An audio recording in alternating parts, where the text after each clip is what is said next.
Welcome to the Boomer Briefing Podcast, where we help you solve a critical business issue in 20 minutes or less. I'm your host, Jim Boomer, CEO at Boomer Consulting. And today I'm joined by Leda.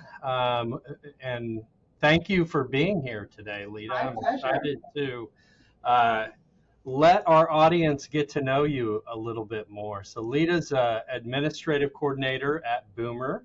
And like I said, we're going to get to know Leda a little better today. So why don't we start off with, why don't you tell our audience a little bit more about yourself from the Boomer side, what you do at Boomer, how long you've been here, and the background of how you became part of the Boomer team. I would love to. Hey, everybody. My name is Leda Sedlock. I started at Boomer on March 11th, 2024. So I'm just about at the 9-month mark, not quite. Let's see, what do I do? Administrative coordinators at Boomer are responsible for a wide variety of things. We make sure that checks and mail get taken care of properly when we're on site at our beautiful plaza meeting space, also known as the Accounting Innovation Center, or AIC. I do everything as mundane as making sure we're stocked with soda pop and plenty of iced tea, fan favorite, as well as make sure circle members are fed, as well as make sure checks get deposited. We're on good terms with the leasing agent, and we let them know who is coming through our beautiful plaza meeting space so that we can keep the grounds comfortable and safe, in a nutshell. So that's what I do when I'm at the AIC. When I'm home, which, as you may or may not know, we're a 100% virtual environment, except when we're on site.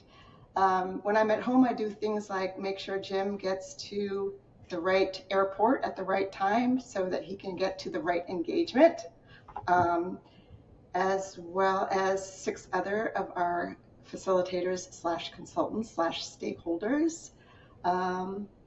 That's a work in progress because these guys are busy. And let me tell you, booking travel is not their top of mind priority. They're much more interested in making sure that they have salient content for you guys in the circles, and of course, leading those engagements so they have the highest return on value. So it's a lot of chasing, I guess, is what I'm trying to say. Would you say that's right, Jim? I chase you down, ask you if you want to talk travel? Yes, indeed.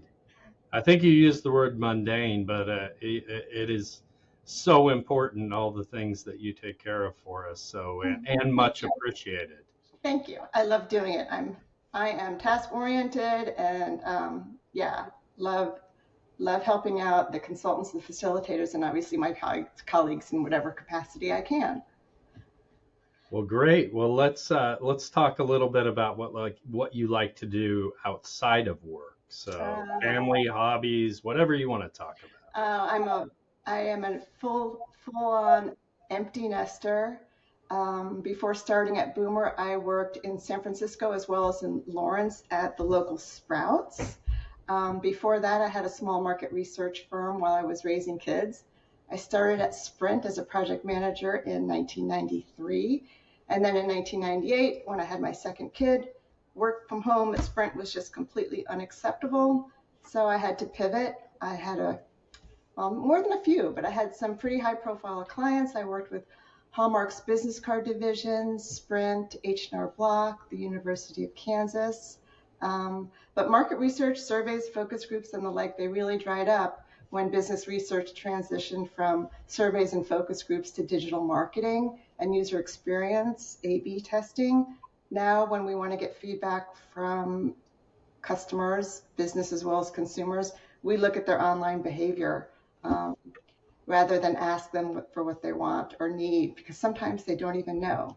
So it's much more interesting to just passively not make them articulate it, but just look at their behavior. I love business strategy. I love entrepreneurship. I love office work. Perfect fit. Yeah. Yeah, well, you may have covered it, but what would you say you enjoy the most about working at Boomer? Oh boy, no day is ever the same. I love that sometimes we're at home, but other times we're with our colleagues and our friends at the AIC.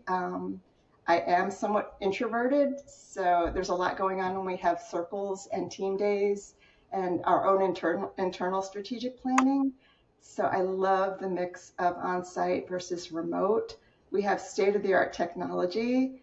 We share information using an application called Box. So there's complete transparency. Any information that you might want, short of what Jim earns every year, I can probably access it.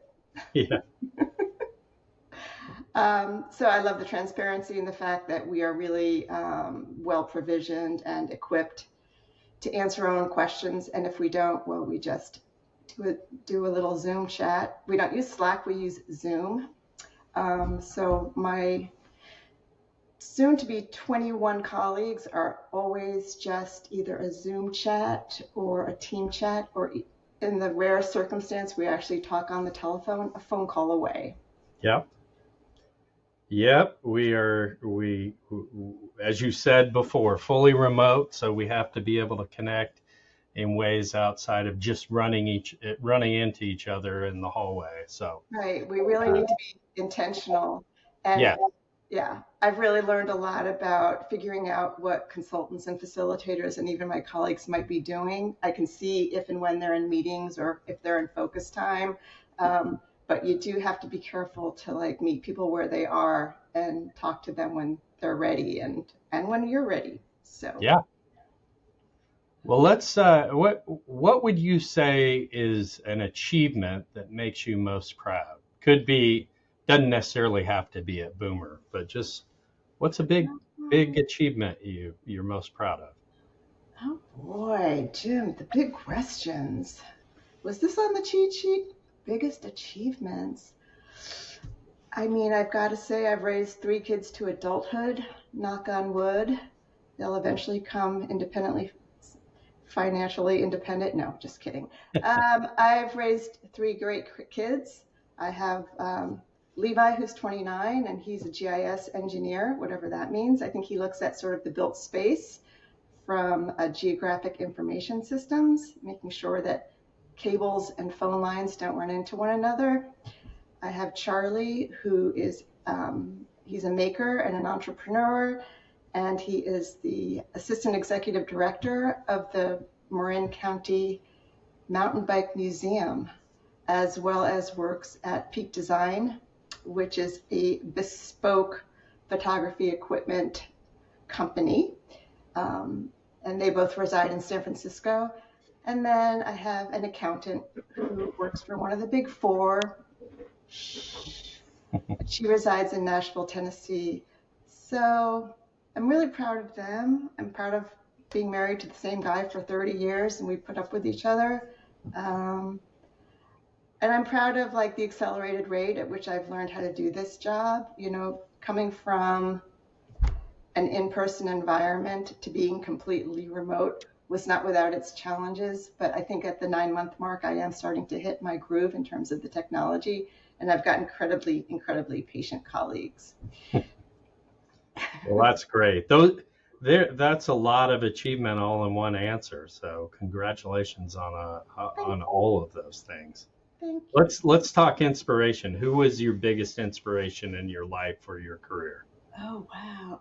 Well, I grew up in the 70s, and my mom was, and my dad divorced in 1971. So I always had a role model of a working mom, which in retrospect, I think is pretty amazing. She worked the night shift as a floor nurse so that she could be home with us during the day. So I think I really look up to her. She was by no means perfect, but when I think of all that she had to navigate and what an incredible grandma she became in her later years, I miss her and Yeah. I respect her, and I am so grateful for her. Oh, that's great. That's Yeah. great. Yeah, she was pretty inspirational. She did a lot of things that were not what many women who were raised in the 50s and 60s would do. And I think in retrospect, it took a lot of courage, of conviction, and she sometimes got some flack for making some of the choices that she made, wanting to work at home, leaving her kids alone with while she worked the overnight shift, we were definitely like latchkey kids, but she really, really loved her work, and she really needed her work. And I think Yeah. I inherited that too. Well, it's amazing how our appreciation of our parents expands quite a bit when we move out of childhood and teen years and look Yeah, back on all everything they did to make us into the people that we are today. So absolutely, that is absolutely. great. Well, let's talk a little travel. What's your favorite place that you've ever visited? Well, we got our first big dump of snow right after Thanksgiving. So right now I'm thinking Cape Town, South Africa.